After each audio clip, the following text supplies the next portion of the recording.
Assalamualaikum dan salam sejahtera. Nama saya Putri Bayi Wata binti Sangdin dengan ID metrik C25B2755. Hari ini saya akan membentangkan tentang latar belakang dan ciri-ciri seni persembahan wayang kulit Purwo yang merupakan salah satu warisan seni tradisional yang masih dikenali dalam masyarakat Melayu keturunan Jawa di Malaysia. Pertama sekali, saya akan menerangkan latar belakang wayang kulit Purwo. Wayang kulit Purwo ialah sejenis teater tradisional yang menggunakan konsep cahaya dan bayang-bayang. Persembahan ini dilakukan dengan menggunakan patung-patung yang diperbuat daripada kulit dan digerakkan oleh seorang dalang di belakang layar putih. Cahaya yang dipancarkan dari belakang akan menghasilkan bayang-bayang patung pada layar, lalu membentuk sebuah penceritaan yang menarik untuk ditonton. Wayang kulit bukan sahaja terkenal di Malaysia, malah turut popular di beberapa Asia Tenggara seperti Indonesia dan Thailand. Pada zaman dahulu, persembahan wayang kulit bukan sahaja sebagai hiburan tetapi juga mempunyai fungsi ritual dan berkait rapat dengan kepercayaan masyarakat pada ketika itu. Dari segi asal-usul, wayang kulit Purwo dipercayai berasal dari Indonesia dan berkembang seiring dengan penyebaran agama Hindu.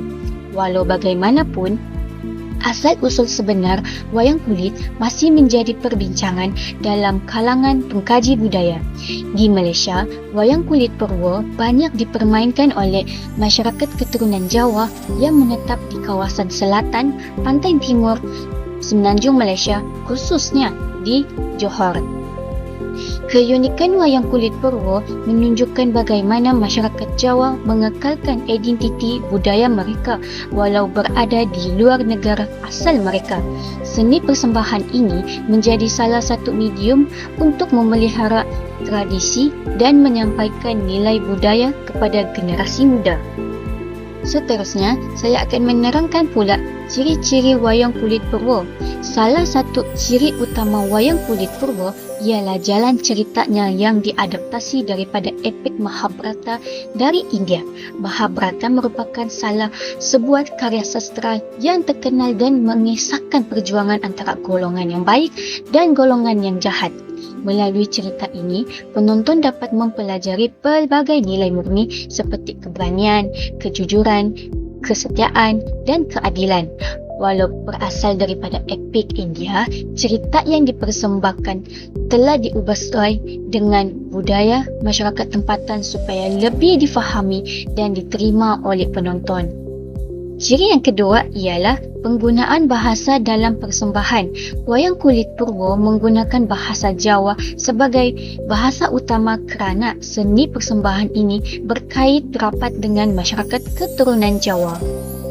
Namun begitu, bahasa Melayu tempatan turut digunakan dalam sesetengah dialog. Penggunaan dua bahasa ini membantu penonton yang tidak memahami bahasa Jawa untuk mengikuti jalan cerita dengan lebih mudah.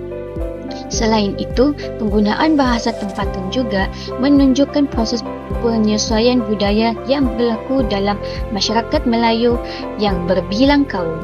Di samping itu, persembahan wayang kulit Purwo turut diiringi dengan pelbagai jenis alat muzik tradisional yang membentuk ensembel gamelan. Antara alat muzik yang digunakan ialah gong besar atau agong, gong suyukan, gampang, kempul, kenong, gender, selentem, saron, peking, ketus atau kompang, rebab dan gendang. Alat-alat muzik ini memainkan peranan yang sangat penting dalam persembahan. Muzik digunakan untuk menimbulkan suasana tertentu mengikut jalan cerita.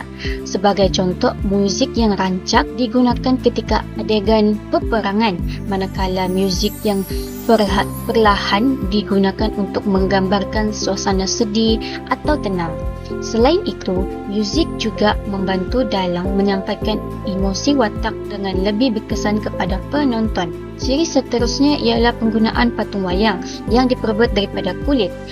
Patung wayang kulit Purwo mempunyai beberapa persamaan dengan wayang kulit Kelantan, namun terdapat perbezaan yang jelas pada bentuk mata patung.